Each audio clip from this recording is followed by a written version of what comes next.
Assalamualaikum warahmatullahi wabarakatuh. Pada kesempatan kali ini akan menceritakan tentang kisah. Rumahnya dijual dan kakek ini diusir anak kandungnya sendiri. Kakek ini masuk ke tengah hutan, dan bertemu seekor kera putih yang mengubah kehidupannya, dan membuat anaknya menyesal akan perbuatannya. Seperti apa ceritanya?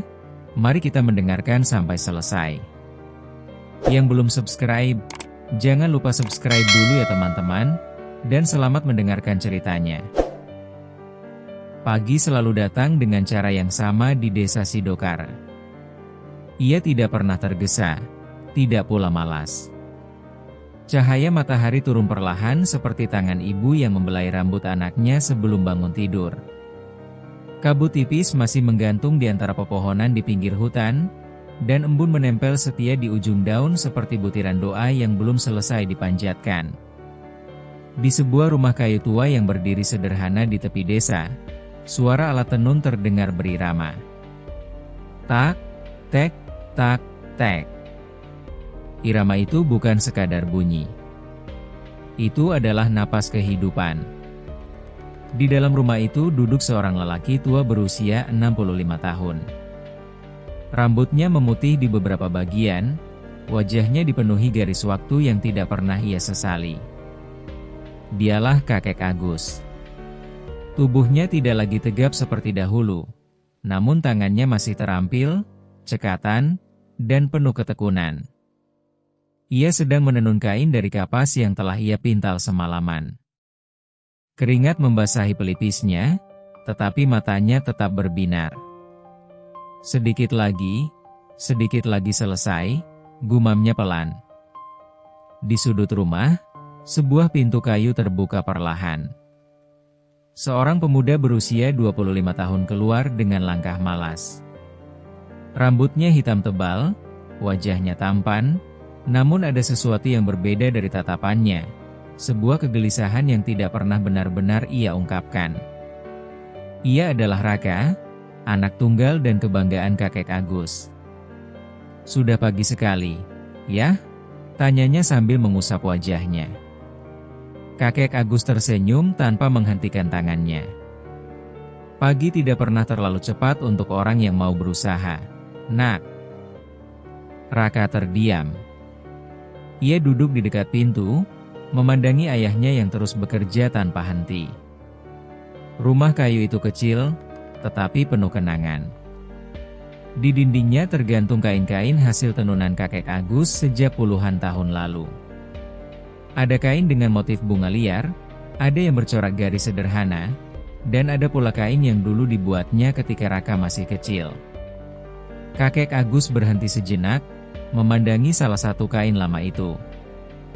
"Kau ingat kain itu, Rak?" tanyanya lembut. Raka mengikuti arah pandangan ayahnya. "Itu yang ayah buat waktu aku masuk sekolah pertama kali?" Kakek Agus tertawa kecil. "Ya.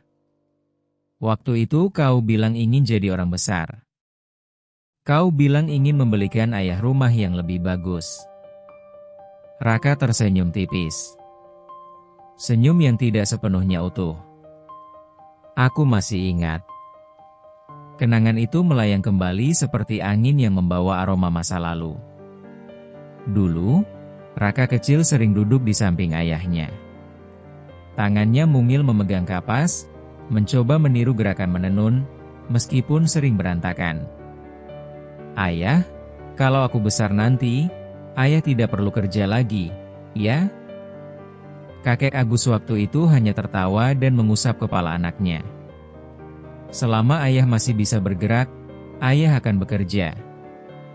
Tapi ayah senang kalau kau punya mimpi."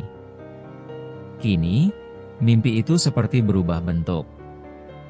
"Yah," suara Raka memecah lamunan, "apa ayah tidak pernah lelah hidup seperti ini?" Pertanyaan itu meluncur begitu saja, namun terasa berat. Kakek Agus menghentikan alat tenunnya. Ia menatap anaknya dengan penuh perhatian. "Lelah?" ulangnya pelan. Raka menunduk. "Kita hidup sederhana sekali. Rumah ini sudah tua. Atapnya bocor kalau hujan deras. Kita tidak punya sawah luas. Tidak punya ternak banyak. Hanya kain dan kain.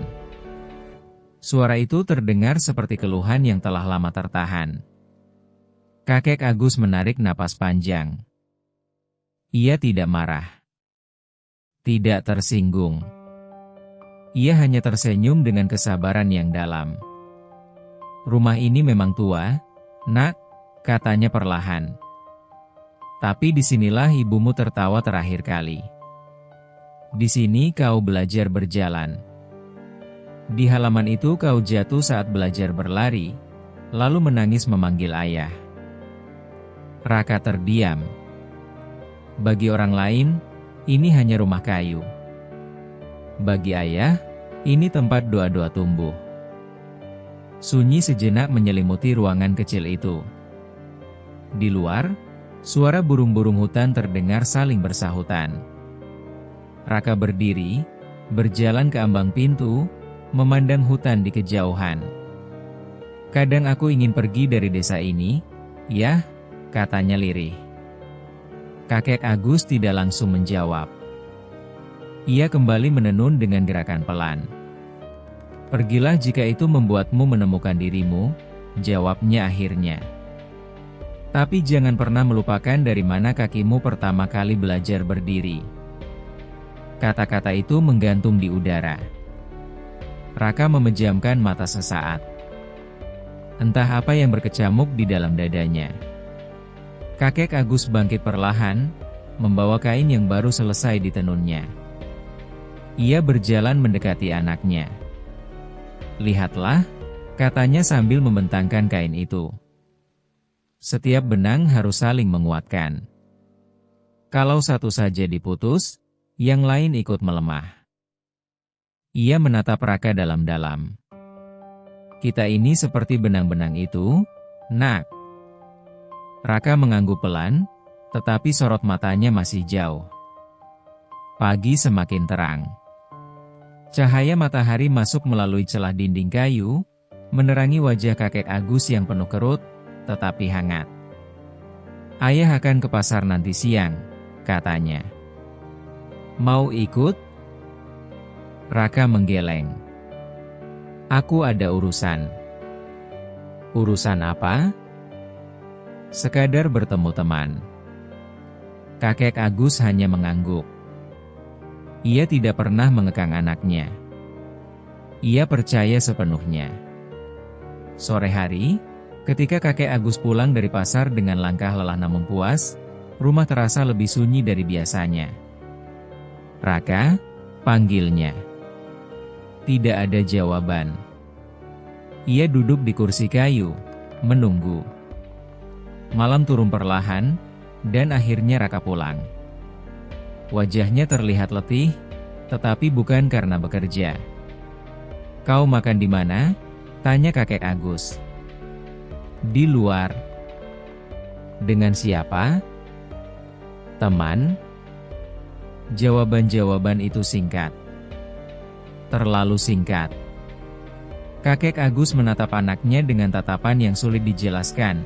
Bukan curiga, bukan pula kecewa. Lebih seperti seseorang yang merasakan sesuatu akan berubah, tetapi belum tahu bagaimana bentuknya. Malam itu, sebelum tidur, kakek Agus duduk sendirian di beranda. Ia memandangi langit yang bertabur bintang.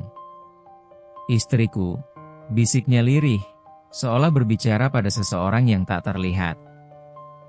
Jagalah anak kita. Jangan biarkan hatinya tersesat. Angin malam berembus pelan, menggoyangkan daun-daun di sekitar rumah. Di dalam kamar, Raka terjaga. Matanya menatap langit-langit kayu. Ada gelisah yang tidak ia pahami sepenuhnya. Ada rasa tidak puas yang terus membesar. Namun di balik itu, terselip bayangan ayahnya yang terus bekerja tanpa mengeluh. Pagi berikutnya akan datang lagi.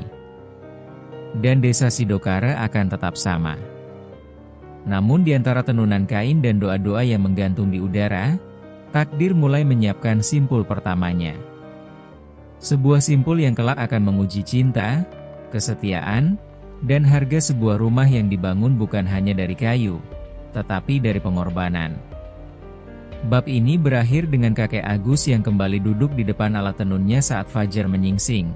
Sementara Raka berdiri di ambang pintu, menatap hutan dengan pikiran yang tidak lagi setenang masa kecilnya. Irama tenun kembali terdengar. Tak, tek, tak, tek. Namun kini, di antara irama itu, ada jarak yang mulai tumbuh.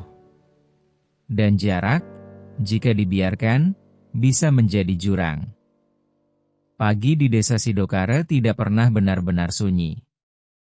Bahkan ketika kabut masih menggantung rendah dan matahari belum sepenuhnya menampakkan diri, suara ayam berkokok, desir angin dari arah hutan, dan bunyi kayu yang memuai karena udara lembab menjadi nyanyian yang akrab bagi siapapun yang tinggal di sana. Di rumah kayu tua itu, irama alat tenun kembali terdengar. Tak, tek, tak, tek. Kakek Agus telah bangun sejak sebelum azan subuh. Tangannya bergerak perlahan, namun pasti. Setiap tarikan benang seolah memuat doa. Setiap simpul yang ia kuatkan seakan menyimpan harapan agar hidupnya dan Raka tetap berjalan meski sederhana. Ia berhenti sejenak, mengusap keringat di dahinya. Benang ini harus kuat, gumamnya. Kalau rapuh, kainnya mudah robek. Kalimat itu tidak hanya ia tujukan pada kain yang sedang ia buat. Di dalam kamar, Raka terbangun oleh suara itu. Ia menatap langit-langit kayu yang sudah mulai lapuk di beberapa sudut. Cahaya tipis menyelinap masuk dari sela jendela. Ia menghela napas panjang. Suara alat tenun itu, dulu terasa menenangkan. Kini, entah mengapa, terdengar seperti pengingat akan sesuatu yang ingin ia tinggalkan. Raka bangkit, berjalan keluar. Ayah belum istirahat? Tanyanya. Kakek Agus tersenyum. Sudah cukup istirahatku. Kain ini harus selesai sebelum siang. Ada pembeli yang menunggu. Raka mengangguk pelan, lalu duduk di bangku kayu. Ayah tidak pernah bosan menenun setiap hari. Kakek Agus tertawa kecil. Kalau bosan, siapa yang akan membiayai makan kita? Jawaban itu sederhana, tetapi menusuk. Raka menunduk. Ia memandangi kedua tangannya sendiri. Tangan yang dulu sering membantu memintal kapas, kini lebih sering mengepal dalam diam. Ayah, suaranya ragu. Di kota, orang-orang seusia aku sudah punya pekerjaan tetap. Ada yang berdagang besar, ada yang bekerja di kantor. Mereka punya sepeda motor bagus, pakaian baru. Kakek Agus menghentikan gerakannya. Lalu, aku hanya merasa, hidup kita tidak berubah-ubah saja. Angin pagi masuk melalui celah dinding, membawa aroma tanah basah. Kakek Agus menatap anaknya lama. Perubahan tidak selalu berarti menjadi lebih baik, nak. Raka terdiam. Ayah tidak ingin kau hidup susah, lanjut kakek Agus lembut. Tapi ayah juga tidak ingin kau kehilangan dirimu hanya karena ingin terlihat lebih tinggi dari yang lain. Raka berdiri, berjalan keluar rumah. Kadang aku merasa, ayah terlalu puas dengan keadaan. Kata-kata itu menggantung seperti awan kelabu. Kakek Agus tidak marah. Ia hanya kembali menenun, namun kali ini gerakannya lebih pelan. Siang hari, kakek Agus berjalan menuju pasar kecil dengan membawa gulungan kain di pundaknya. Langkahnya tidak lagi secepat dulu, tetapi ia tetap tegap. Beberapa orang menyapanya dengan hormat. Pak Agus, kainnya pasti bagus lagi seperti biasa. Kalau bukan tenunan Pak Agus, saya tidak mau beli. Kakek Agus hanya tersenyum rendah hati. Di tengah keramaian pasar yang sederhana itu, ia menjual kainnya satu persatu. Hasilnya tidak besar, tetapi cukup untuk membeli beras dan kebutuhan pokok. Sementara itu, Raka tidak berada di rumah. Ia berjalan menyusuri jalan desa menuju bagian yang jarang dilewati orang tua. Di sana, beberapa pemuda sering berkumpul. Mereka berbicara tentang peluang, tentang tanah yang nilainya naik, tentang orang kota yang ingin membeli lahan di pinggir hutan. "Rak," salah seorang temannya berkata, "rumahmu itu di pinggir hutan, kan? Lokasinya bagus." Raka mengangguk pelan. Kalau dijual, bisa dapat uang banyak. Orang kota suka tempat seperti itu. Raka tidak langsung menjawab. "Ayah tidak akan setuju," katanya pelan. "Ah, orang tua selalu takut perubahan. Tapi hidup ini bukan cuma soal bertahan, Rak. Ini soal naik." Kata naik itu terasa manis di telinga Raka. Naik. Lebih tinggi. Lebih baik. Benih itu mulai tumbuh. Sore hari, ketika kakek Agus pulang, ia menemukan rumah kosong. Ia meletakkan barang belanjaannya dan duduk menunggu. Langit mulai berubah jingga ketika Raka kembali. "Kau dari mana?" tanya kakek Agus lembut. "Bertemu teman." "Teman yang mana?" "Teman yang ingin hidup lebih baik." Jawaban itu terdengar lebih tajam dari biasanya. Kakek Agus menghela napas. "Kau ingin hidup lebih baik, ayah mengerti. Tapi jangan sampai caranya membuatmu lupa bersyukur." Raka tertawa kecil, tetapi tawanya hambar. "Bersyukur tidak mengenyangkan perut, ya?" Kakek Agus terdiam. Kalimat itu terasa seperti jarum yang menusuk pelan. "Selama ini perutmu kosong?" tanyanya pelan. Raka tidak menjawab. Ia masuk ke dalam rumah dan menutup pintu kamar. Malam itu, hujan turun deras. Air menetes dari atap yang bocor di sudut ruangan. Kakek Agus meletakkan ember di bawah tetesan air. Raka keluar kamar dan melihatnya. "Lihat, ya," katanya. "Rumah ini bahkan tidak bisa menahan hujan." Kakek Agus tersenyum tipis. "Selama masih bisa melindungi kita dari dingin malam, itu sudah cukup. Tapi sampai kapan?" Pertanyaan itu kembali menggantung. Di luar, suara hujan semakin deras. Di dalam rumah, jarak di antara ayah dan anak terasa semakin lebar. Kakek Agus duduk di depan alat tenun meski malam telah larut. Tangannya bergerak perlahan. Namun kali ini, setiap tarikan benang terasa berat. Di kamar, Raka memandangi dinding kayu. Ia membayangkan rumah baru.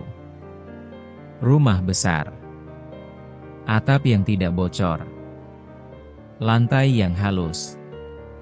Ia membayangkan dirinya berjalan dengan kepala tegak. Tanpa sadar, ia juga membayangkan ayahnya, duduk sendirian di kursi kayu tua itu. Bayangan itu membuat dadanya sesak. "Aku hanya ingin hidup lebih baik," bisiknya pada diri sendiri. Namun jauh di dalam hatinya, ada suara kecil yang bertanya, "Dengan harga apa?" Pagi berikutnya, kakek Agus kembali menenun. Ia memperhatikan satu benang yang hampir putus. Dengan hati-hati, ia menyambungnya kembali. Benang yang hampir putus masih bisa disambung, gumamnya. Ia tidak tahu bahwa dalam hubungan dengan anaknya, benang itu mulai menipis.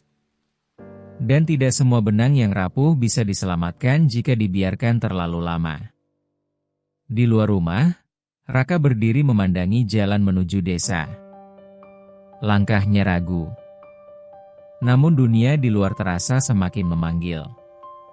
Sementara di dalam rumah kayu itu, seorang ayah terus menenun, tanpa sadar bahwa tenunan hidupnya sedang diuji oleh ambisi anak yang ia cintai lebih dari dirinya sendiri. Irama itu kembali terdengar. Tak, tek, tak, tek. Namun kini, setiap dentingnya terasa seperti peringatan yang belum disadari. Dan di antara hujan, pasar, dan percakapan tentang uang, retakan pertama dalam hati Raka telah terbentuk. Retakan kecil, tetapi cukup untuk mengubah arah takdir.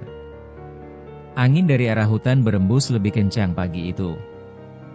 Daun-daun berdesir seperti sedang saling memperingatkan sesuatu yang tak terlihat. Desa Sidokare tampak sama seperti hari-hari sebelumnya. Tetapi di dalam rumah kayu tua di pinggir desa itu, ada sesuatu yang perlahan berubah arah. Kakek Agus duduk di depan alat tenunnya, seperti biasa. Tak, tek, tak, tek. Irama itu masih setia. Namun kini, Raka tidak lagi duduk di dekatnya seperti dulu. Ia berdiri di luar rumah, memandang jalan tanah yang mengarah ke ujung desa. Pikirannya penuh dengan percakapan beberapa hari terakhir. Rumahmu itu strategis, Rak. Orang kota mau bayar mahal. Kau bisa mulai hidup baru.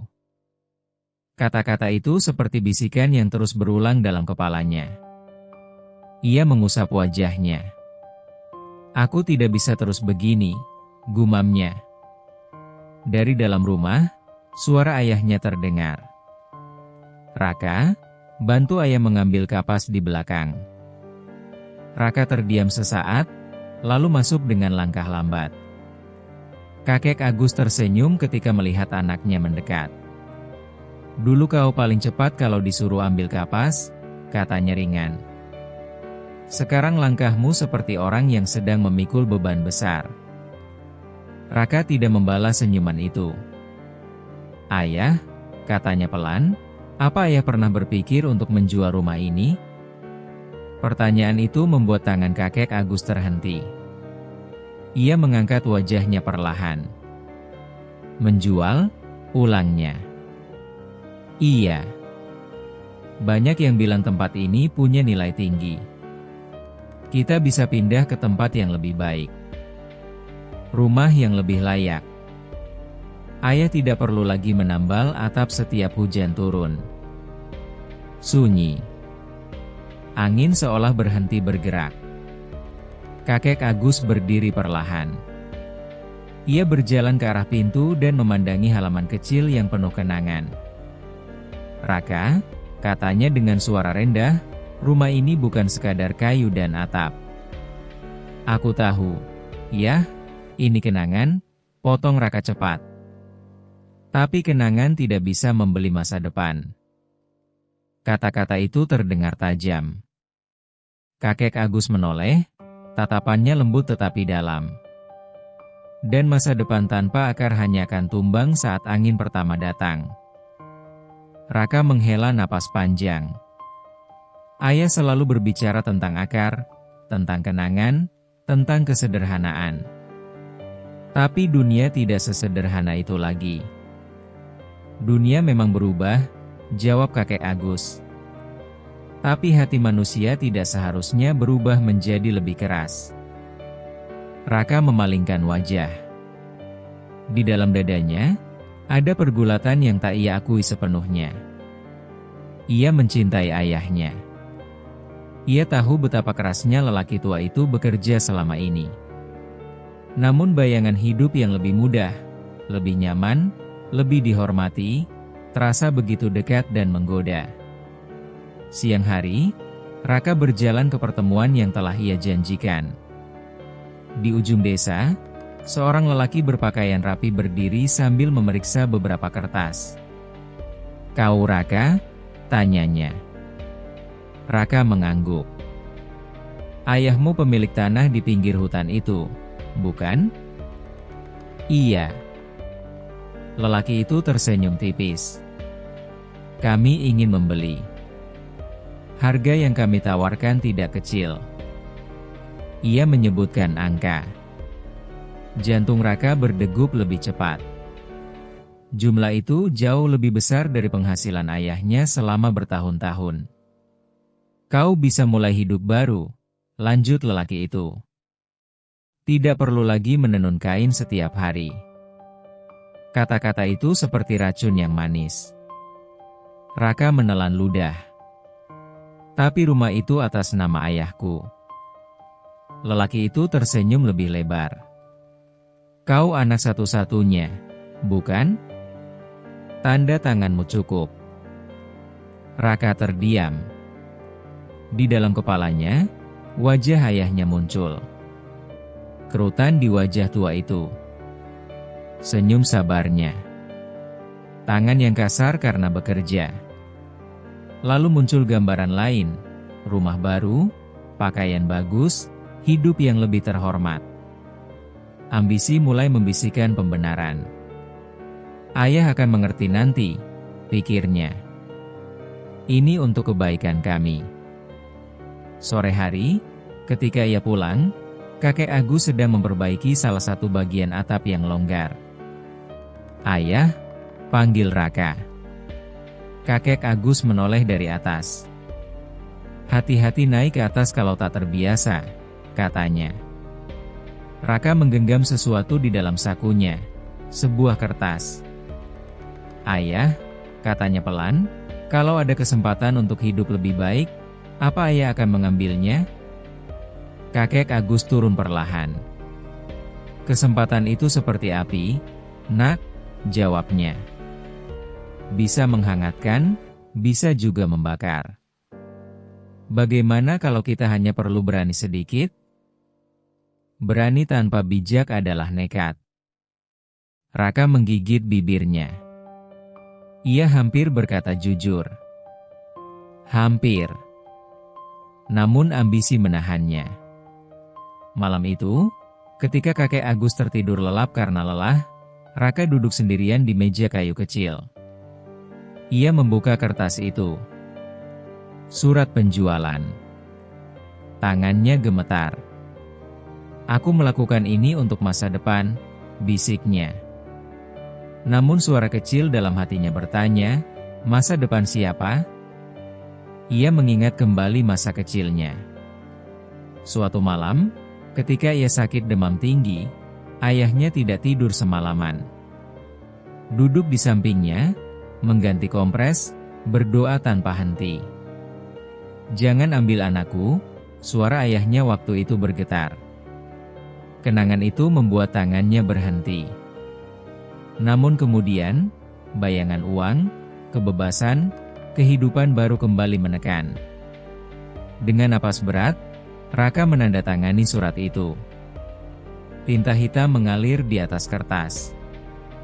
Sederhana.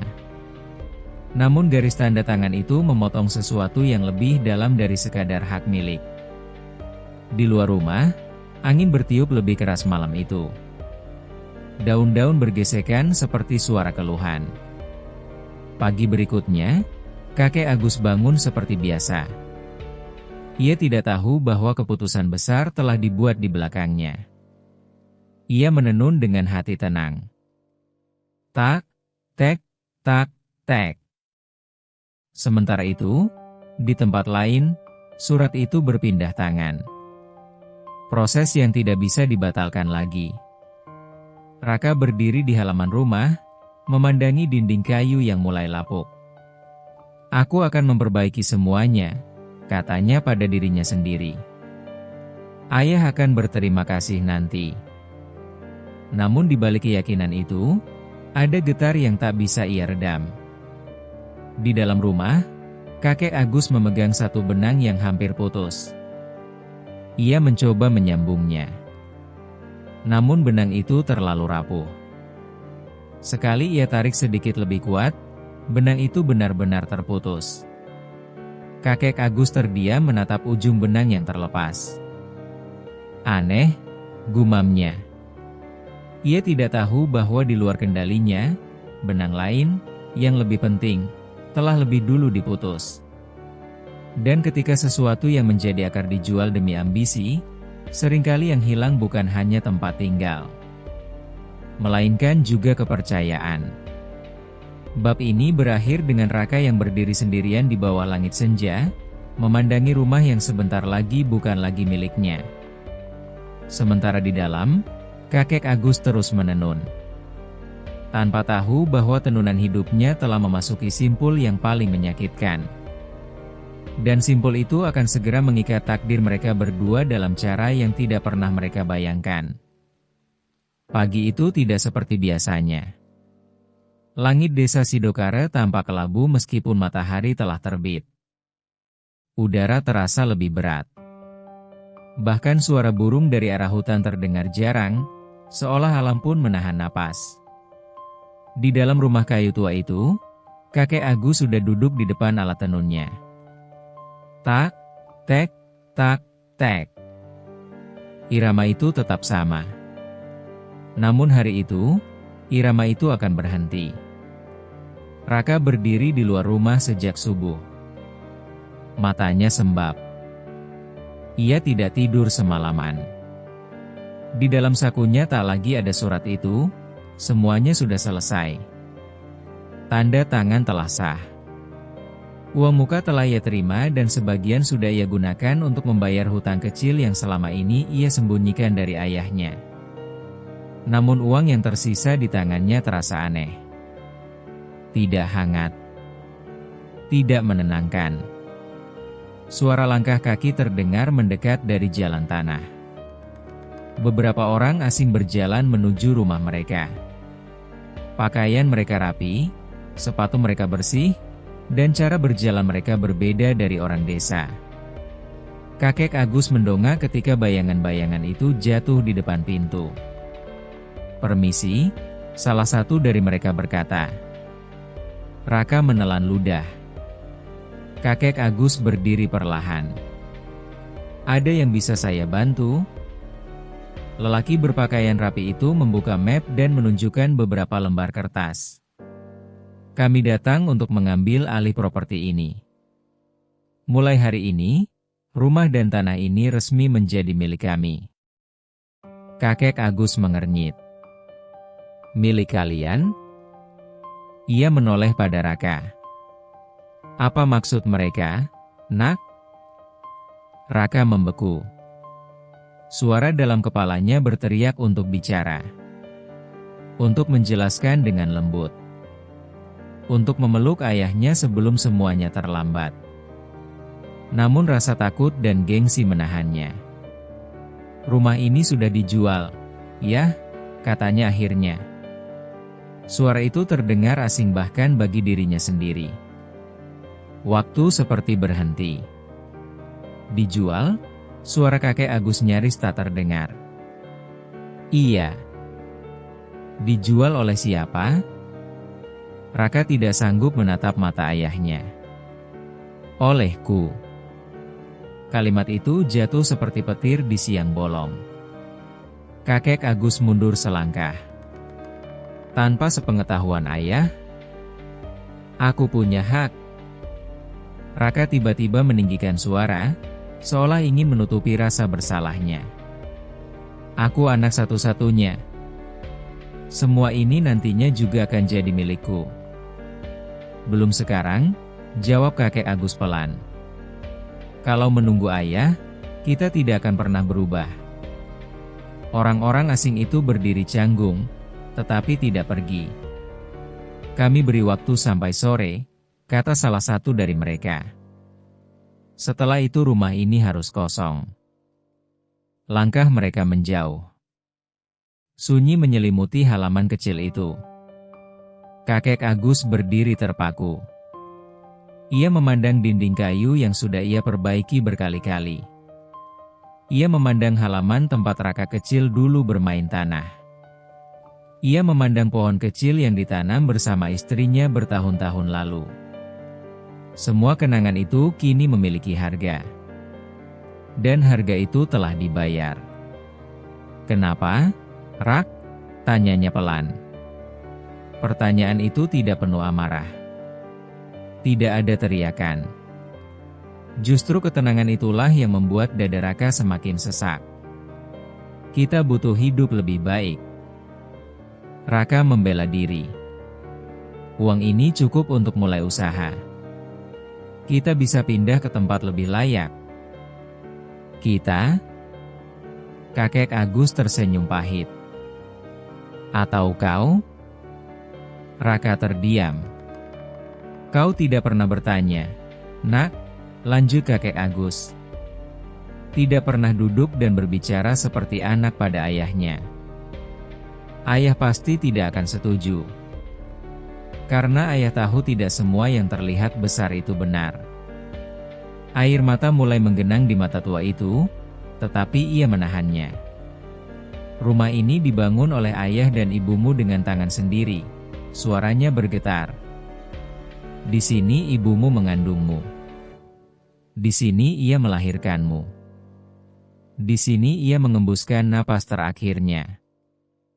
Raka memalingkan wajah. Kenangan tidak bisa mengubah hidup kita. Tapi pengkhianatan bisa menghancurkan hati. Kalimat itu menampar lebih keras dari teriakan. Raka mulai kehilangan kesabaran. Aku lelah hidup miskin, yah. Aku lelah menambal atap bocor. Aku lelah melihat ayah terus bekerja tanpa hasil besar. Dan kau pikir menjual akar kita adalah jawabannya? Aku melakukan ini untuk kita. Tidak, kakek Agus menggeleng pelan. Kau melakukan ini untuk ambisimu. Hening. Angin berembus pelan, menggerakkan daun-daun kering di halaman. Raka akhirnya berkata dengan suara yang lebih keras dari sebelumnya. Kalau ayah tidak mau ikut denganku, itu pilihan ayah. Kalimat itu meluncur tanpa ia kendalikan. Mata kakek Agus membesar sedikit. Jadi, kau ingin ayah pergi? Raka terdiam. Namun kesombongan yang telah tumbuh membuatnya tidak menarik kata-katanya. Rumah ini harus kosong sore ini, katanya datar. Suara itu seperti pisau. Kakek Agus berdiri lama tanpa bergerak.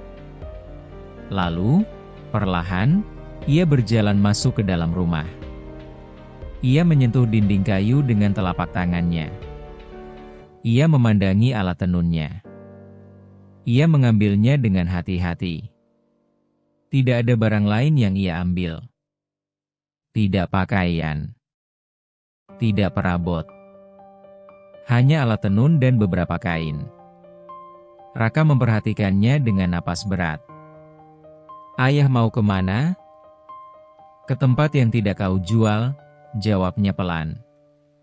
Langkah kakek Agus keluar dari rumah itu terasa lambat, tetapi mantap.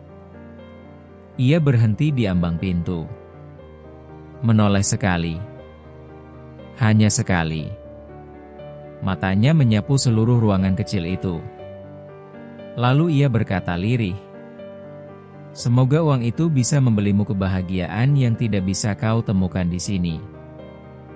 Raka ingin berkata sesuatu. Ingin memanggilnya. Namun ego menahannya. Kakek Agus melangkah menjauh dari rumah yang ia bangun dengan cinta. Tanpa teriakan. Tanpa kutukan. Hanya dengan hati yang hancur. Langit semakin gelap meski belum sore. Raka berdiri sendirian di halaman. Uang di sakunya terasa semakin berat. Rumah itu kini sunyi. Tidak ada lagi suara. Tak, tek, tak, tek. Sore itu, orang-orang datang dan mulai memindahkan beberapa barang lama. Raka berdiri memandangi semuanya. Untuk pertama kalinya, ia merasa kehilangan sesuatu yang tak bisa dihitung dengan angka. Di kejauhan, kakek Agus berjalan menuju arah hutan. Langkahnya pelan, tetapi tidak goyah. Air mata akhirnya jatuh di pipinya ketika ia cukup jauh dari pandangan anaknya. Ya Tuhan, bisiknya. Jika ini ujian, kuatkan aku.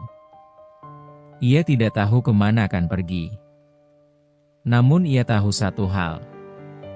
Rumah bisa direnggut. Tanah bisa dijual. Tetapi harga dari sebuah pengkhianatan akan selalu lebih mahal dari yang dibayangkan. Di belakangnya, Raka berdiri di halaman yang kini terasa asing. Dan untuk pertama kalinya, ia menyadari bahwa rumah bukan hanya tempat berteduh. Rumah adalah tempat seseorang tetap tinggal meski dunia berubah. Dan ia baru saja mengusir satu-satunya orang yang tidak pernah meninggalkannya. Bab ini berakhir dengan kakek Agus yang memasuki batas hutan saat matahari tenggelam, membawa alat tenun di pundaknya. Sementara Raka berdiri di depan rumah yang kini bukan lagi milik siapapun yang memiliki kenangan di dalamnya. Langit menjadi gelap. Dan malam itu, tidak ada suara tenunan yang terdengar di desa Sidokara. Langit senja perlahan berubah menjadi kelam ketika kakek Agus melangkah melewati batas terakhir desa Sidokara. Jalan tanah yang selama puluhan tahun ia lewati kini terasa asing di bawah telapak kakinya. Setiap langkah seperti memisahkannya dari kehidupan lama yang telah ia bangun dengan kesabaran. Alat tenun itu masih ia pikul di pundaknya. Bukan karena ia tidak punya barang lain untuk dibawa, tetapi karena hanya itulah yang tersisa dari hidup yang belum direnggut. Di belakangnya, desa mulai menghilang dalam bayangan malam. Di depannya, hutan menyambut dengan sunyi yang dalam. Angin berembus pelan, membawa aroma tanah dan daun basah. Suara serangga mulai terdengar, bersahutan dalam gelap. Kakek Agus berhenti sejenak di bawah pohon besar. Ia menoleh ke arah desa. Matanya berkaca-kaca. Rumah itu, bisiknya lirih, bahkan tak sempat ayah pamit dengan layak. Kata, ayah, terucap bukan untuk Raka, melainkan untuk dirinya sendiri, untuk mengingat bahwa ia tetap seorang ayah meski telah diusir oleh anaknya. Ia melangkah masuk lebih dalam ke hutan. Cabang-cabang kecil menggores bajunya. Tanah tidak lagi rata. Namun ia tidak mengeluh. Hatinya jauh lebih sakit daripada kakinya. Malam turun sepenuhnya ketika ia menemukan sebuah tempat di bawah pohon besar yang akarnya menjulur keluar dari tanah seperti pelukan raksasa. Di sana, ia meletakkan alat tenunnya. Ia duduk bersandar pada batang pohon. Untuk pertama kalinya sejak ia meninggalkan rumah, ia tidak lagi menahan dirinya. Air mata mengalir tanpa suara. Apakah ayah salah membesarkanmu, Rak? Bisiknya pada kegelapan. Kenangan berputar dalam benaknya. Raka kecil yang berlari di halaman. Raka kecil yang tertawa ketika jatuh ke lumpur. Raka kecil yang memeluknya dan berkata, "Ayah jangan pergi jauh-jauh." Dada kakek Agus terasa sesak. "Ayah tidak pernah ingin kau hidup susah," katanya lirih. "Semua yang ayah lakukan hanya agar kau punya masa depan." Angin berembus sedikit lebih kencang, menggoyangkan dedaunan. Tidak ada jawaban. Hanya kesunyian. Ia memejamkan mata, mencoba menenangkan diri. Namun rasa hancur di dalam dadanya tidak mudah diredakan.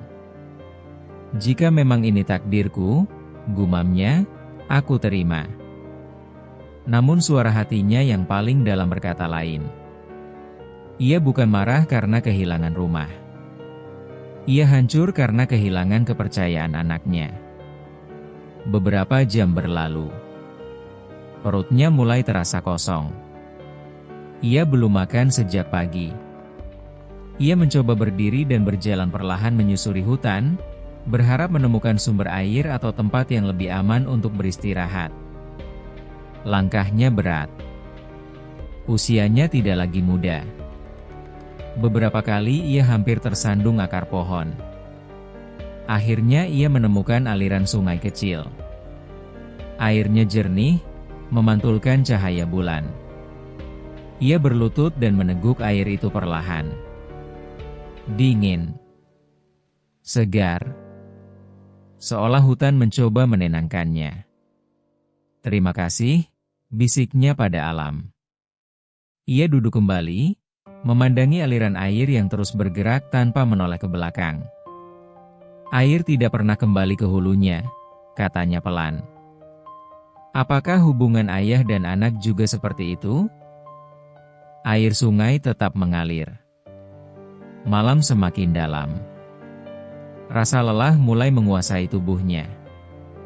Namun pikirannya masih gelisah. Ia teringat percakapan terakhir mereka. "Kalau ayah tidak mau ikut denganku, itu pilihan ayah." Kalimat itu terus terngiang. "Anakku," bisiknya. "Apa kau benar-benar ingin ayah pergi?" Tiba-tiba dadanya terasa sangat sesak. Ia memegangi dada kirinya. Air mata kembali jatuh. "Ya Tuhan, jika hidupku memang harus berakhir di sini, jangan biarkan anakku menanggung dosa karena kepergianku." Itulah doa pertamanya di hutan. Bukan doa agar ia diselamatkan. Bukan doa agar ia kembali memiliki rumah. Melainkan doa agar Raka tidak dihantui rasa bersalah. Tiba-tiba, suara ranting patah terdengar dari balik semak-semak. Kakek Agus terkejut. Ia berdiri perlahan, meski tubuhnya gemetar. "Ada siapa di sana?" tanyanya pelan. Tidak ada jawaban. Hanya suara langkah ringan di antara dedaunan. Ia menahan napas. Bayangan besar bergerak di antara pepohonan. Detak jantungnya semakin cepat. Apakah ini akhir hidupnya? Apakah hutan akan menjadi kuburnya? Ia menggenggam alat tenunnya, seolah itu bisa melindunginya. Suara itu berhenti. Sunyi. Kemudian terdengar hembusan napas yang berat, namun bukan ancaman, lebih seperti pengamatan. Kakek Agus memejamkan mata sesaat. "Jika kau makhluk buas," katanya pelan, "aku tidak punya apa-apa untuk kau ambil. Hidupku sudah kosong." Namun bayangan itu tidak menyerang. Ia hanya berdiri di kejauhan. Mata kakek Agus perlahan menyesuaikan diri dengan cahaya bulan. Siluet itu tampak besar. Berbulu. Namun berbeda dari hewan biasa. Ia belum bisa melihat jelas. Makhluk itu menghilang kembali ke dalam kegelapan. Kakek Agus terdiam lama. "Apa aku mulai berhayal?" gumamnya. Tubuhnya terlalu lelah untuk berpikir panjang. Akhirnya ia kembali duduk di bawah pohon besar. Malam semakin sunyi. Angin kembali berembus lembut. Rasa sedihnya belum hilang, tetapi ada sesuatu yang berubah. Untuk pertama kalinya sejak diusir, ia tidak lagi merasa sepenuhnya sendiri. Hutan yang awalnya terasa menakutkan kini seperti menyimpan sesuatu yang belum ia pahami. Ia bersandar dan memejamkan mata. Sebelum benar-benar tertidur, ia berbisik pelan. "Jika masih ada jalan untukku, tunjukkanlah." Dan jauh di balik pepohonan, dua mata putih samar memandangi lelaki tua itu dalam diam. Bukan dengan niat buruk. Bukan dengan ancaman. Melainkan dengan rasa ingin tahu. Bab ini berakhir dengan kakek Agus yang tertidur di bawah pohon besar, sementara malam menjaga kesunyiannya. Dan di antara akar-akar pohon yang tua, takdir mulai bergerak pelan. Seseorang, atau sesuatu, telah memperhatikannya. Kesedihan telah membawanya ke hutan. Dan hutan tidak pernah menerima tamu tanpa alasan. Pagi datang perlahan di tengah hutan. Cahaya matahari menyelinap di antara celah-celah dedaunan, jatuh seperti serpihan emas di tanah yang lembab. Embun masih menempel di ujung rumput, dan udara terasa lebih dingin dari biasanya. Kakek Agus terbangun dengan tubuh pegal. Ia mengerja pelan, seolah mencoba memastikan bahwa semua yang terjadi kemarin bukan mimpi buruk yang terlalu panjang. Namun hutan tetap ada. Sungai kecil di depannya tetap mengalir.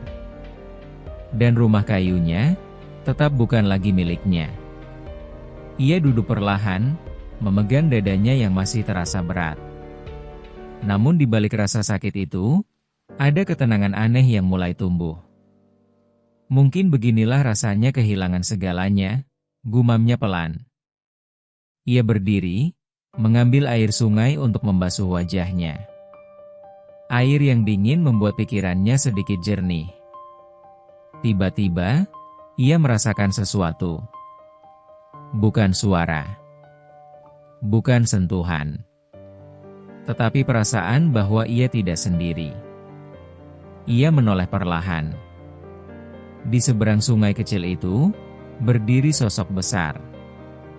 Berbulu putih. Tubuhnya tegap. Matanya tajam, namun tidak buas. Seekor kera putih besar memandangi dirinya tanpa bergerak. Kakek Agus membeku. Makhluk itu bukan seperti kera biasa. Bulunya putih bersih, hampir berkilau diterpa cahaya matahari pagi. Sorot matanya dalam, seperti menyimpan kecerdasan yang tak lazim dimiliki hewan liar. Jarak mereka tidak terlalu jauh. Namun makhluk itu tidak menyerang. Ia hanya memandang. Kakek Agus perlahan menundukkan kepala. "Aku tidak punya apa-apa," katanya pelan. "Jika kau lapar, aku bukan mangsa yang layak." Hutan tetap sunyi. Kera putih itu melangkah perlahan mendekat, melewati batu-batu sungai tanpa suara yang keras. Detak jantung kakek Agus semakin cepat. Namun ia tidak lari.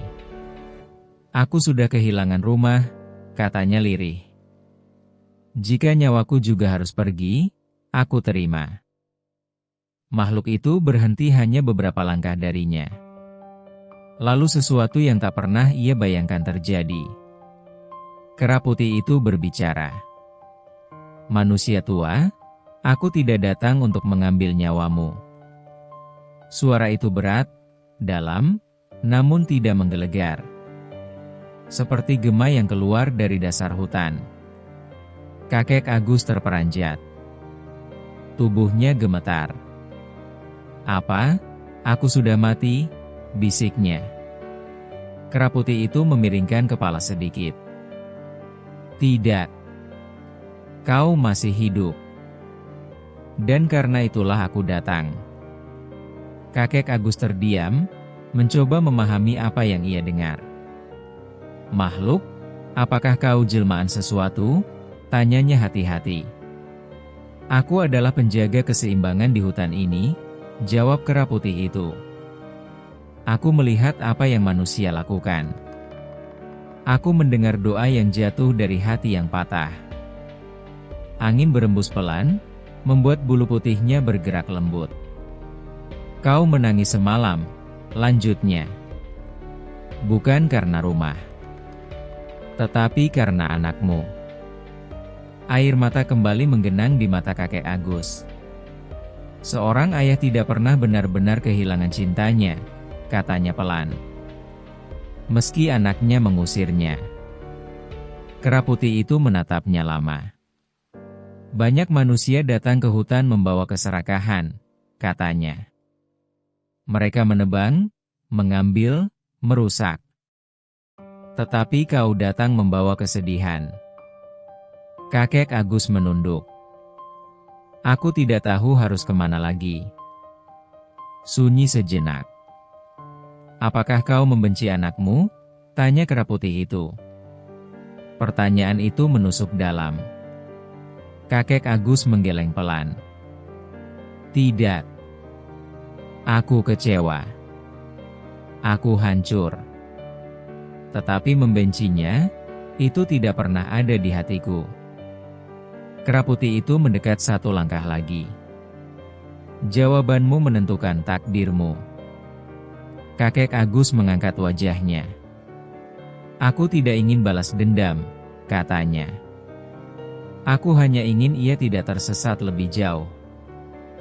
Mata kera putih itu seperti bersinar sesaat. Jarang manusia seperti itu, katanya pelan. Hutan terasa berbeda. Seolah setiap pohon sedang menyaksikan percakapan itu. Kau bekerja dengan tanganmu sendiri, lanjut kera putih. Kau tidak mengambil hak orang lain. Kau menerima penderitaan tanpa kutukan. Kakek Agus tersenyum lemah. Aku hanya seorang penenun. Kau adalah penenun takdir yang sabar, jawab makhluk itu. Kalimat itu membuat dada kakek Agus bergetar.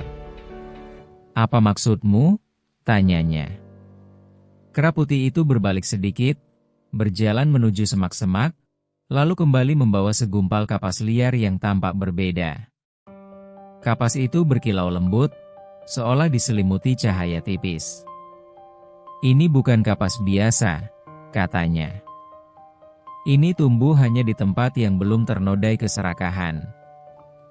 Kakek Agus memandangnya heran. Apa yang harus kulakukan? Tenunlah seperti biasa, jawab kera putih itu. Tetapi jangan ubah hatimu. Kakek Agus menerima kapas itu dengan tangan gemetar. Apa kau memberiku harta? Kera putih menggeleng. Aku memberimu kesempatan. Harta dan kesempatan adalah dua hal berbeda. Kakek Agus menatap kapas itu. Kenapa aku? Karena kau tidak meminta. Sunyi kembali menyelimuti mereka. Namun ingat, suara kera putih menjadi lebih dalam. Segala bantuan datang dengan ujian. Jika hatimu berubah menjadi sombong, semua akan kembali seperti semula. Kakek Agus mengangguk. Aku tidak mencari kekayaan, katanya pelan. Aku hanya ingin hidup dengan tenang. Kera putih menatapnya terakhir kali. Ketenangan tidak selalu datang dari luar. Kadang ia tumbuh dari hati yang memaafkan. Makhluk itu kemudian mundur perlahan. Sebelum menghilang di antara pepohonan, ia berkata, tenunlah. Takdirmu belum selesai. Dan ia lenyap begitu saja. Kakek Agus berdiri terpaku. Apakah itu nyata? Ia melihat kembali kapas di tangannya. Kapas itu masih ada. Bukan mimpi. Ia duduk di bawah pohon, mengeluarkan alat tenunnya, dan mulai bekerja. Tangannya masih sama. Gerakannya masih pelan. Namun ketika benang pertama selesai dipintal, ia terkejut. Benang itu lebih halus. Lebih kuat. Dan ketika ia mulai menenunnya, kain itu memantulkan cahaya lembut yang tidak biasa. Air mata kembali jatuh. Ya Tuhan, bisiknya. Apakah ini jawaban Emu? Ia menenun hingga matahari naik tinggi. Hatinya terasa lebih ringan dari kemarin. Untuk pertama kalinya sejak diusir, ia tidak lagi merasa sebagai orang yang kehilangan segalanya. Ia merasa seperti seseorang yang sedang memulai sesuatu yang baru. Dan jauh di balik pepohonan, sepasang mata putih mengawasinya. Bukan untuk mengancam, melainkan untuk memastikan bahwa manusia tua itu tetap setia pada hatinya sendiri. Bab ini berakhir dengan kakek Agus yang memandangi kain pertamanya dari kapas hutan itu. Kain itu tidak hanya indah. Ia terasa hidup. Dan tanpa ia sadari, perubahan takdirnya telah dimulai. Namun di desa, Raka belum tahu bahwa hutan yang ia anggap tak berarti sedang menenun masa depan yang tak pernah ia bayangkan. Hutan pagi itu terasa berbeda. Kabut tipis menggantung rendah di antara batang-batang pohon tua. Cahaya matahari menyelinap perlahan, membentuk garis-garis emas yang menari di atas tanah lembab. Kakek Agus duduk bersila di depan gubuk kecil yang kini menjadi tempatnya bernaung. Di sampingnya, kera putih duduk tenang, menatap jauh ke arah desa. Sudah beberapa minggu sejak hidup kakek Agus berubah. Benang yang ia tenun kini selalu habis terjual. Bahkan para pedagang dari desa lain mulai berdatangan. Namun di balik keberhasilan itu, ada sesuatu yang terasa mengganjal di hati sang kakek. Ia tidak lagi memikirkan kekayaan. Yang memenuhi pikirannya hanyalah satu hal, Raka. Kenapa kau termenung lagi, kakek? Tanya kera putih lembut. Kakek Agus tersenyum tipis. Aku ini sudah tua. Kalau hati terlalu penuh, sulit rasanya untuk tidak memikirkannya. Kau memikirkan anakmu? Kakek Agus mengangguk pelan. Bagaimanapun juga, ia darah dagingku. Kera putih terdiam sesaat. Ia yang menjual rumahmu. Ia yang mengusirmu. Aku tahu. Lalu mengapa hatimu masih mencarinya? Kakek Agus menunduk. Karena seorang ayah tidak pernah benar-benar berhenti mencintai anaknya, walau anaknya menyakiti. Angin pagi berhembus pelan. Daun-daun bergesekan, seolah alam ikut menyimak percakapan mereka. Di desa Sidokar. Sementara itu, di desa, kehidupan Raka tidak berjalan seperti yang ia bayangkan. Rumah yang ia jual ternyata tidak membuat hidupnya tenang. Uang hasil penjualan sudah hampir habis. Ia terjebak dalam janji-janji manis orang-orang yang memanfaatkan kecerobohannya. Teman-teman yang dulu mengelilinginya perlahan menjauh ketika uangnya menipis. Kini ia tinggal di rumah kecil sewaan di pinggir desa. Tidak lagi ada kebanggaan di wajahnya. Yang tersisa hanya kegelisahan. Suatu sore, ia mendengar percakapan dua orang di pasar. Kain tenun dari hutan itu luar biasa.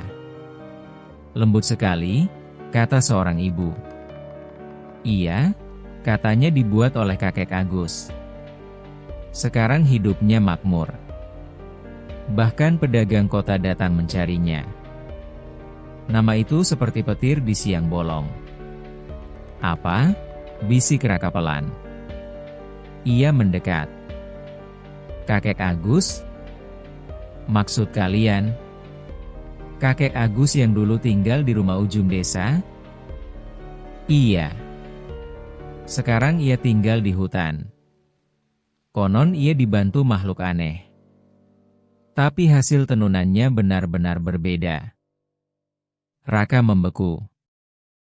Ayahnya, makmur? Dadanya terasa sesak. Bukan karena bahagia. Tetapi karena perasaan yang sulit ia jelaskan. Antara malu, iri, dan penyesalan. Malam penyesalan.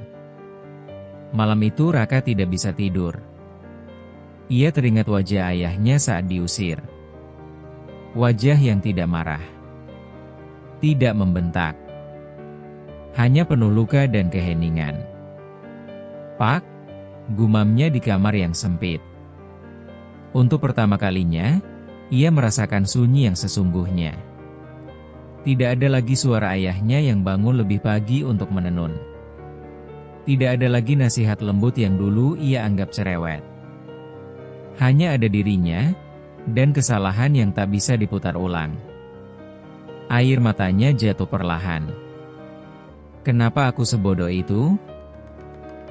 Hati yang masih terbuka. Di hutan, kakek Agus berdiri memandang bulan. Kau ingin bertemu dengannya? Tanya kera putih. Kakek Agus menghela napas panjang. Aku ingin ia sadar. Bukan karena aku kaya. Tapi karena ia mengerti arti keluarga. Kau tahu, suara kera putih terdengar lebih dalam malam itu. Manusia sering belajar melalui kehilangan. Kehilangan apa lagi yang harus ia rasakan?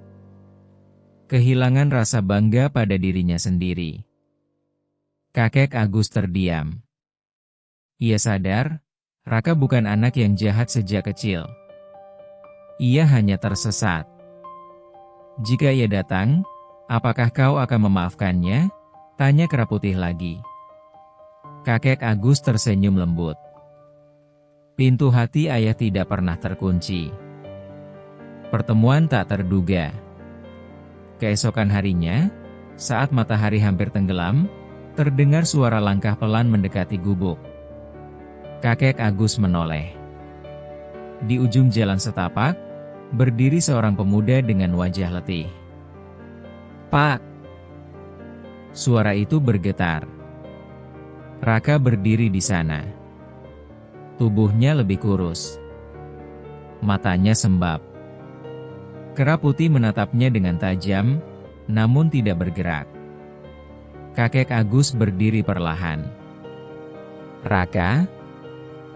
Pemuda itu menunduk. "Maafkan aku, Pak." Keheningan menggantung beberapa detik yang terasa seperti selamanya. "Aku salah, aku serakah, aku bodoh." Tangisnya pecah. "Aku menjual rumah itu. Aku mengusirmu. Aku pikir uang akan membuatku bahagia. Tapi, aku kehilangan segalanya." Kakek Agus melangkah mendekat. Raka berlutut. "Aku tidak pantas disebut anak." Tangan tua itu menyentuh bahu Raka. "Bangunlah." Raka menggeleng. "Tidak, Pak. Aku tidak layak." "Bangun," suara kakek Agus lembut namun tegas. Raka menatap ayahnya dengan mata penuh air. Seorang anak tetaplah anak. Kesalahan tidak menghapus darah. Tangis Raka semakin deras. Kera Putih mengamati dengan mata yang lembut, berbeda dari biasanya. Ujian hati. Namun Kera Putih tidak berbicara. Ia berdiri dan berjalan mendekat. "Kau datang bukan karena cinta," katanya tajam pada Raka. Raka terkejut. "Apa maksudmu?" "Kau datang setelah mendengar ayahmu makmur." Raka terdiam. Jawab. Aku memang mendengar itu," suara Raka lirih. "Tapi aku datang bukan untuk uang. Aku datang karena aku sadar, tanpa ayahku, aku bukan siapa-siapa." Kera Putih menatapnya lama, seolah menembus jiwanya. Penyesalan sejati tidak hanya diucapkan. Ia dibuktikan. "Apa yang harus aku lakukan?" tanya Raka. "Belajarlah bekerja bersama ayahmu. Tanpa mengharap harta." Raka menoleh pada ayahnya. "Pak, izinkan aku tinggal di sini. Aku ingin memperbaiki semuanya." Kakek Agus menatap langit senja. "Jika kau tinggal, kau akan hidup sederhana. Tidak ada kemewahan. Aku tidak butuh itu lagi. Kau akan bangun sebelum matahari. Aku siap. Kau akan menenun bersamaku. Aku ingin belajar." Air mata kakek Agus mengalir. "Baiklah." Malam yang menghangatkan. Malam itu, untuk pertama kalinya setelah sekian lama, kakek Agus merasa lengkap. Raka membantu menyalakan api kecil. "Aku tidak menyangka kau hidup di sini, Pak. Kehidupan tidak selalu seperti yang kita rencanakan. Aku menyesal tidak melihat perjuanganmu. Yang penting kau melihatnya sekarang." Kera Putih duduk diam, tersenyum tipis. Hutan terasa hangat malam itu. Bisikan rahasia. Saat Raka tertidur, Kera Putih mendekati kakek Agus. "Apakah kau yakin?" "Yakin apa?" "Bahwa ia tidak akan mengulanginya?" Kakek Agus memandang wajah anaknya yang tertidur. "Jika ia jatuh lagi, Aku akan mengangkatnya lagi. Sampai ia benar-benar belajar. Kera putih tersenyum. Hatimu terlalu luas untuk dunia ini. Bukankah itu yang kau ajarkan? Makhluk itu tertawa kecil. Mungkin sudah waktunya ujian berikutnya. Kakek Agus menoleh. Ujian apa lagi? Kera putih tidak menjawab. Ia hanya memandang bulan yang perlahan tertutup awan. Angin malam bertiup lebih dingin dari biasanya.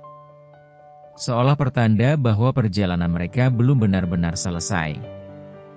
Dan di dalam keheningan hutan, nasib keluarga itu kembali ditulis. Bukan dengan tinta emas, tetapi dengan kesabaran, penyesalan, dan harapan. Pagi di hutan itu terasa lebih sibuk dari biasanya. Untuk pertama kalinya sejak kembali, Raka bangun lebih awal daripada ayahnya. Udara masih dingin, embun menempel di dedaunan. Ia duduk di depan alat tenun sederhana yang biasa dipakai kakek Agus. Tangannya ragu menyentuh benang kapas. Kau bangun lebih cepat hari ini. Raka menoleh. Kakek Agus berdiri sambil tersenyum tipis. Aku ingin membuktikan bahwa aku tidak hanya pandai bicara, Pak. Kakek Agus mendekat, memperhatikan jemari anaknya yang mulai mencoba menyusun benang. Menjadi baik bukan soal cepat, ujar kakek Agus pelan. Tapi soal konsisten. Raka mengangguk. Kera putih duduk di atas batu besar tak jauh dari mereka. Matanya memperhatikan tanpa berkedip. Sejak Raka kembali, makhluk itu tak pernah benar-benar lengah. Belajar dari nol. Hari-hari berikutnya menjadi ujian bagi Raka. Tangannya lecet. Punggungnya pegal. Ia tak pernah membayangkan betapa sulitnya pekerjaan yang dulu ia anggap sepele. Pak, bagaimana kau bisa melakukan ini setiap hari selama bertahun-tahun? Tanya Raka suatu sore. Kakek Agus tersenyum kecil. Karena aku tidak pernah bekerja hanya untuk diriku sendiri. Jawaban itu membuat Raka terdiam. Ia menunduk, menahan perasaan bersalah yang kembali menyeruak. Kera putih mendekat. Rasa sakit di tanganmu belum seberapa dibanding luka di hati ayahmu. Raka tidak membantah. Ia hanya mengangguk pelan. Kabar dari desa. Suatu hari, seorang pedagang dari desa datang ke hutan. Kakek Agus, serunya riang.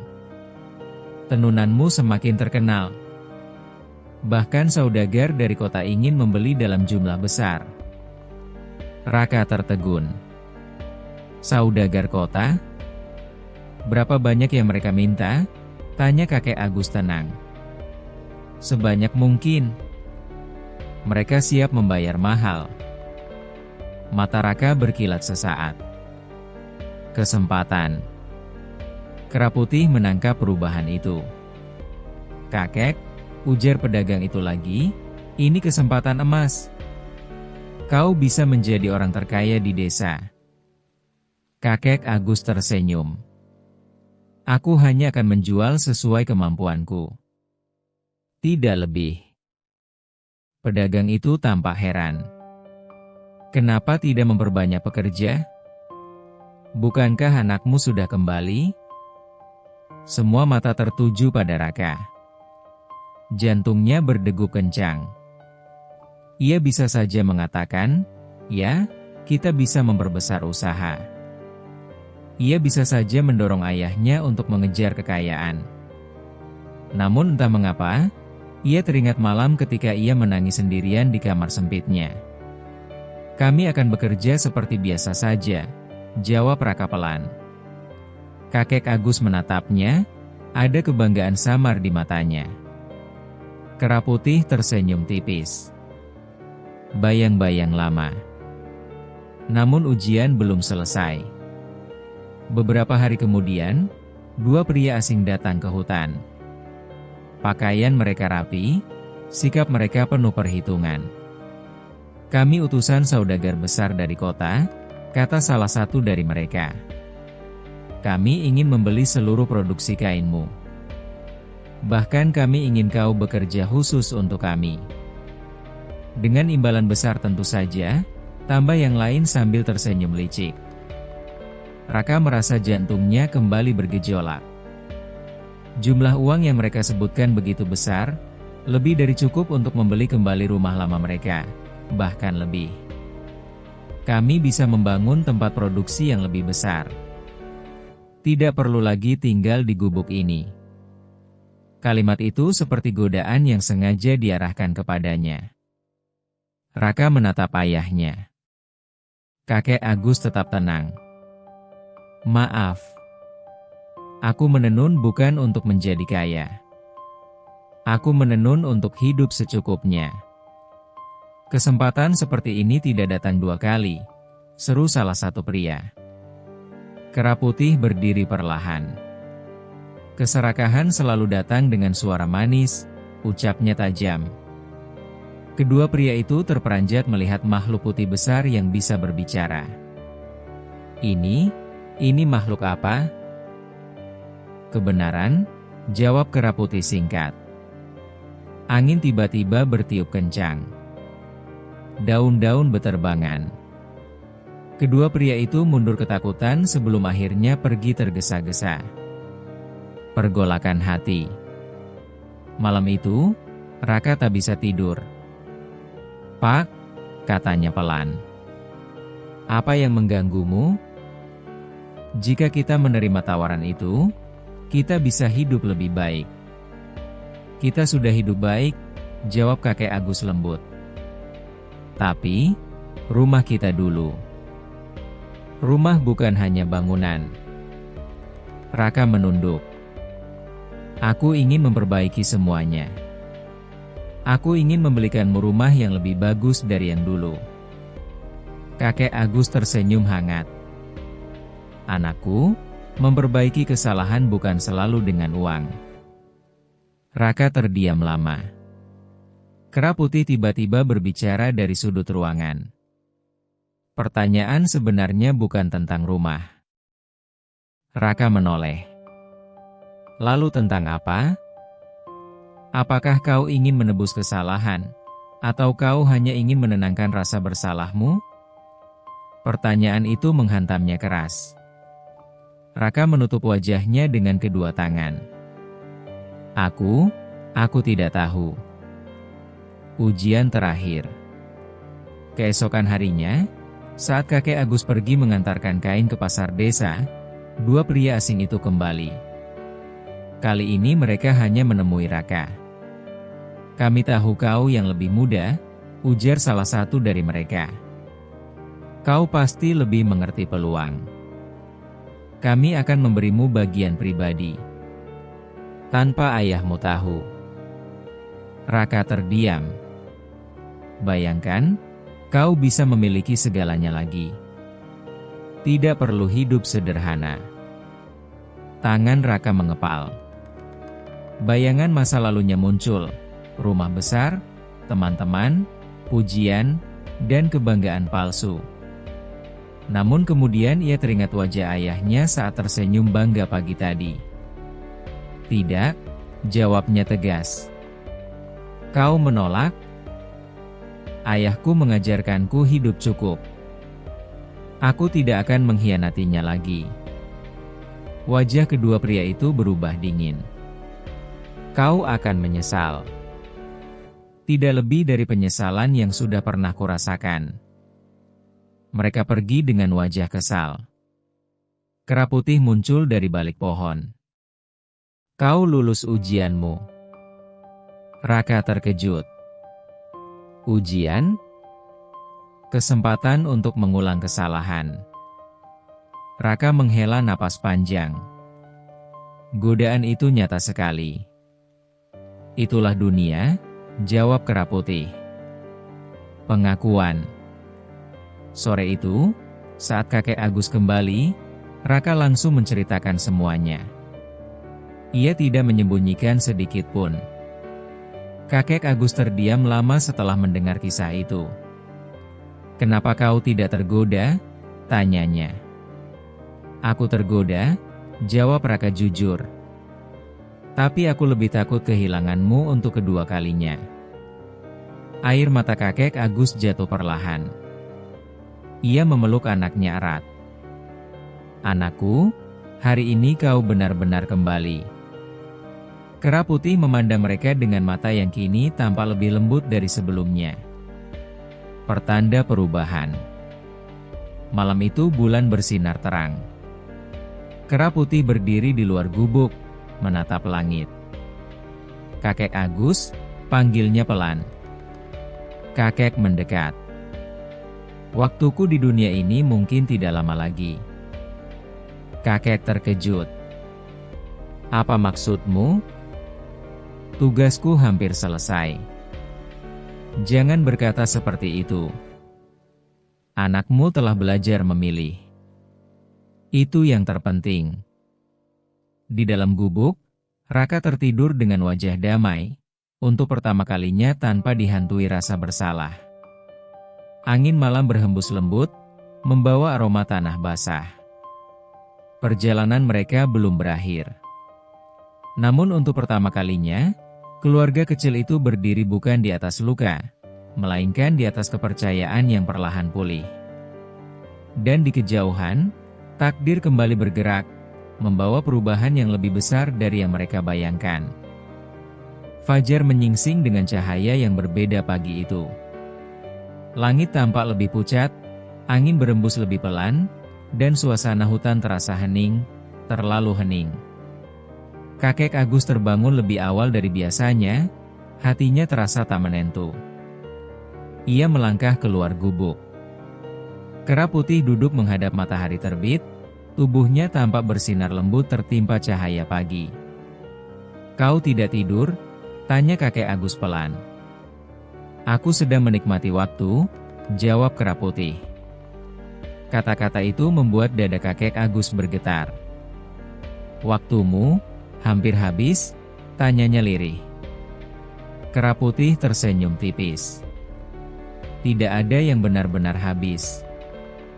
Hanya berubah bentuk." Kakek Agus terdiam. Pagi terakhir yang tenang. Raka bangun tak lama kemudian. Ia melihat ayahnya berdiri bersama kera putih dan merasakan sesuatu yang berbeda. "Ada apa?" tanyanya. Kera putih menoleh pada Raka. "Anak muda, kau telah memilih jalanmu." Raka mengernyit. "Maksudmu?" "Kau memilih kejujuran daripada keserakahan. Itu pilihan yang tidak mudah." Raka menunduk. "Aku hanya tidak ingin kehilangan ayahku lagi." Kera putih tersenyum hangat. "Dan karena itu, kau akan menjaganya dengan sepenuh hati." Angin bertiup perlahan.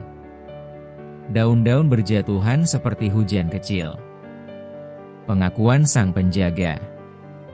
Siang hari itu, kera putih memanggil kakek Agus dan Raka duduk bersama di depan gubuk. "Ada sesuatu yang harus kalian ketahui," katanya. Kakek Agus dan Raka saling berpandangan. "Aku bukan sekadar makhluk hutan," lanjut kera putih. "Aku adalah penjaga keseimbangan. Aku muncul ketika hati manusia diuji oleh kehilangan dan keserakahan." Raka menelan ludah. "Jadi, kau datang karena ayahku menderita?" "Ya. Dan karena ia tetap memilih kebaikan meski diperlakukan buruk." Kakek Agus terdiam, matanya berkaca-kaca. "Kau datang untuk menolongku," bisiknya. "Aku datang untuk mengingatkanmu bahwa kebaikan tidak pernah sia-sia." Suasana menjadi sunyi. "Dan sekarang," lanjut kera putih, "kalian telah menemukan kembali arti keluarga. Tugasku selesai." Raka berdiri cepat. "Maksudmu kau akan pergi?" Kera putih mengangguk pelan. Ketakutan akan kehilangan lagi. Tidak, seru Raka. Kami masih membutuhkanmu. Kera putih menatapnya lembut. Ketika seseorang terus bergantung pada penolong, ia tidak belajar berdiri sendiri. Raka terdiam. Kakek Agus mendekat. Jika ini memang waktumu, aku tidak akan menahanmu. Tapi izinkan aku mengucapkan terima kasih. Kera putih tersenyum. Terima kasihlah pada dirimu sendiri. Kau yang memilih memaafkan. Kau yang memilih mencintai. Air mata kakek Agus jatuh perlahan. Ujian terakhir yang sunyi. Sore itu, desa Sidokara mendadak diguncang kabar buruk. Saudagar kota yang pernah mencoba membeli kain kakek Agus mengalami kebangkrutan karena keserakahannya sendiri. Banyak warga desa yang ikut terseret kerugian. Beberapa orang datang ke hutan menemui kakek Agus. Kakek, kami dengar kau menolak bekerja sama dengan mereka. Kau pasti tahu sesuatu, kata salah satu warga. Kakek Agus menggeleng.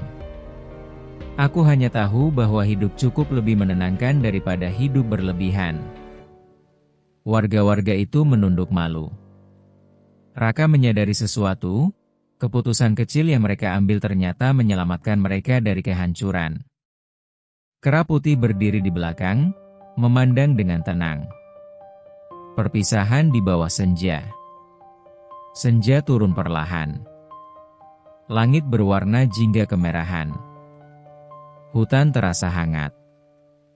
Kera putih berdiri di tengah cahaya senja yang memantulkan kilau pada bulunya. Kakek Agus, panggilnya. Kakek melangkah mendekat, diikuti Raka. Ingatlah, ujar kera putih, kekayaan terbesar bukan pada apa yang kau miliki, tetapi pada siapa yang tetap tinggal saat kau kehilangan segalanya. Kakek Agus menggenggam tangan Raka. Aku tidak akan melupakan itu. Kera putih memandang Raka. Dan kau, jangan ulangi kesalahanmu. Raka mengangguk dengan mata basah. Aku bersumpah. Angin tiba-tiba berembus lebih kuat. Cahaya di sekitar tubuh kera putih semakin terang. Raka terkejut. Ayah, lihat. Tubuh makhluk itu perlahan berubah menjadi cahaya putih yang lembut. Perpisahan bukan akhir, suara kera putih menggema lembut. Ia hanya awal dari kedewasaan. Dalam hitungan detik, cahaya itu menyatu dengan sinar senja, lalu menghilang. Hutan kembali sunyi. Setelah kepergian, Raka berdiri terpaku. Pak, dia benar-benar pergi. Kakek Agus menutup mata, menghela napas panjang. Tidak. Ia tetap ada. Di mana? Di dalam pilihan yang kita buat setiap hari. Raka memeluk ayahnya.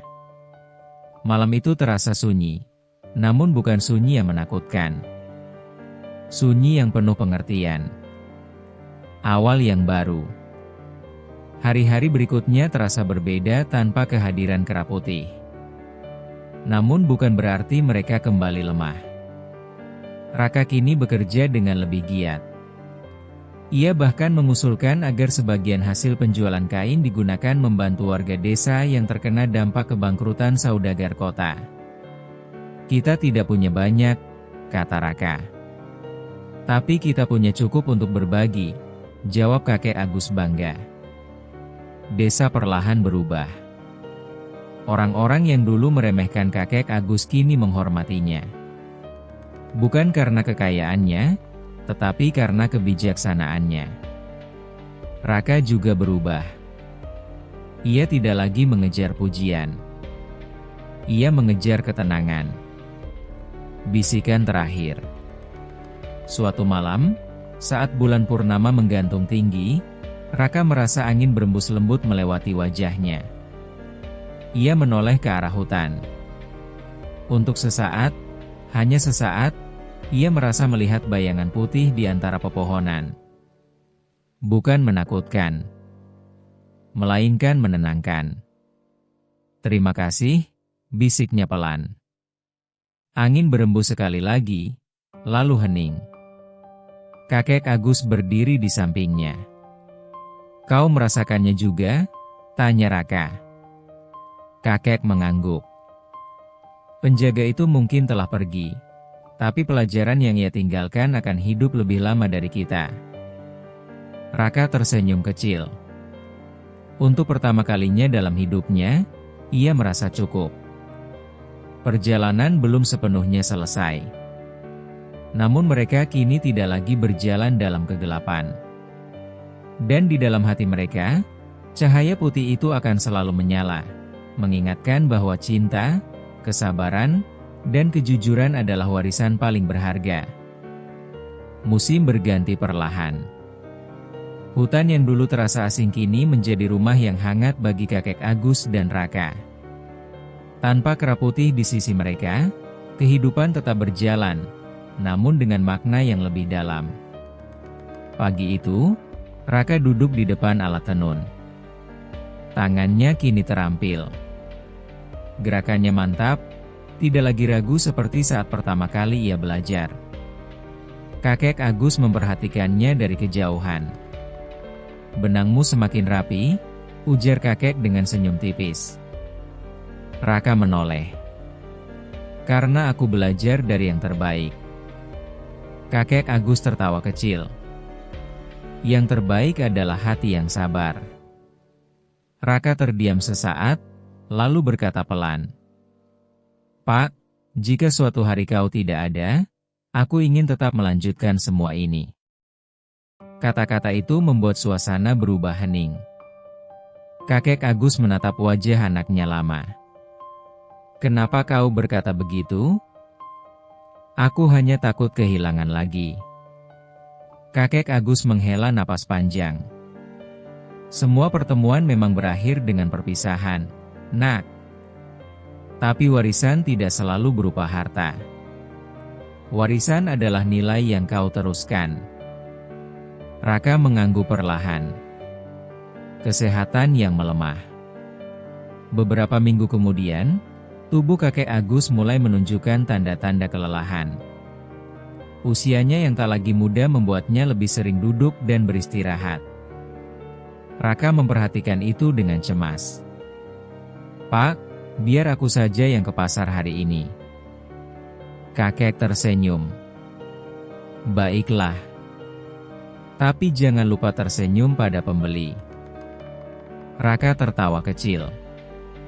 Itu pelajaran penting rupanya. Saat Raka pergi ke desa, kakek Agus duduk sendirian di depan gubuk. Ia memandang pepohonan, mengingat semua yang telah terjadi.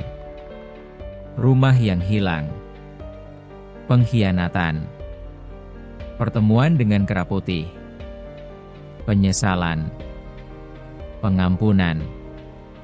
Air matanya menetes pelan, bukan karena sedih, tetapi karena rasa syukur. Pengakuan di pasar. Di pasar desa, Raka kini dikenal sebagai pemuda yang ramah dan jujur. "Ini anak kakek Agus, bukan?" tanya seorang ibu. "Iya, Bu. Dulu kami dengar kau." Wanita itu terdiam. Raka tersenyum. "Saya memang pernah salah. Sekarang kau berubah." Raka mengangguk. "Karena ayah saya tidak pernah berhenti percaya." Ucapan itu membuat beberapa orang terdiam. Nama kakek Agus kini disebut dengan hormat di desa Sidokar. Bukan karena kekayaannya, tetapi karena kebijaksanaan dan keteguhannya. Kenangan yang hidup. Malam itu, Raka kembali membawa hasil penjualan. "Pak, hari ini lebih banyak dari biasanya." Kakek Agus tersenyum bangga. "Bagus. Simpan sebagian untuk membantu warga yang kesulitan. Seperti yang selalu kita lakukan." Kakek memandang Raka lama. Kau benar-benar telah berubah. Raka menunduk. Aku hanya tidak ingin mengecewakanmu lagi. Anakku, ujar kakek lembut, kau tidak lagi hidup untuk menebus kesalahan. Kau hidup untuk menjadi lebih baik. Itu berbeda. Raka terdiam. Kata-kata itu terasa menenangkan. Malam yang sunyi. Beberapa hari kemudian, hujan turun deras. Angin mengguncang pepohonan. Gubuk kecil mereka tetap berdiri kokoh. Di dalam, kakek Agus terbaring lemah. Raka duduk di sampingnya. Pak, apakah kau sakit? Kakek tersenyum tipis. Hanya lelah. Haruskah kita ke tabib desa? Tidak perlu. Duduklah di sini. Raka menggenggam tangan ayahnya. Aku takut, bisiknya. Kakek Agus menatapnya dengan mata lembut. Dulu kau takut kehilangan harta. Sekarang kau takut kehilangan cinta. Itu tanda kau telah berubah. Air mata Raka jatuh tanpa ia sadari. Maafkan aku atas semua kesalahanku, Pak. Kakek menggeleng pelan. Aku sudah memaafkanmu sejak hari pertama kau lahir. Tangis Raka pecah. Bisikan terakhir. Hujan mereda menjelang subuh. Suasana menjadi sangat hening. Kakek Agus memandang ke arah pintu gubuk yang sedikit terbuka. Cahaya pagi mulai masuk perlahan. Raka? Iya, Pak. Jika suatu hari kau merasa tersesat, ingatlah, kebaikan selalu menemukan jalannya sendiri. Raka mengangguk sambil terisak. Dan di tengah cahaya pagi yang lembut, napas kakek Agus perlahan melemah. Wajahnya tetap tersenyum. Tangan tuanya terlepas dengan tenang. Pak. Tidak ada jawaban. Hanya keheningan yang penuh kedamaian. Raka memeluk tubuh ayahnya sambil menangis.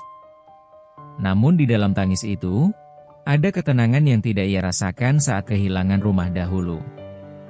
Karena kali ini, ia tidak kehilangan arah. Pemakaman yang penuh hormat.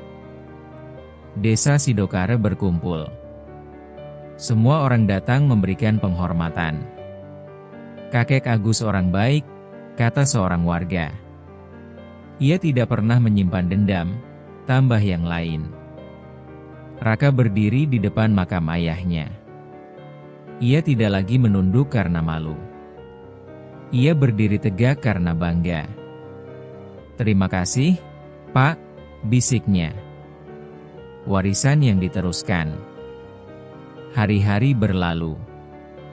Raka melanjutkan menenun di gubuk hutan. Namun kini ia tidak sendiri. Beberapa pemuda desa datang belajar darinya. Kami ingin seperti ayahmu, kata salah satu dari mereka.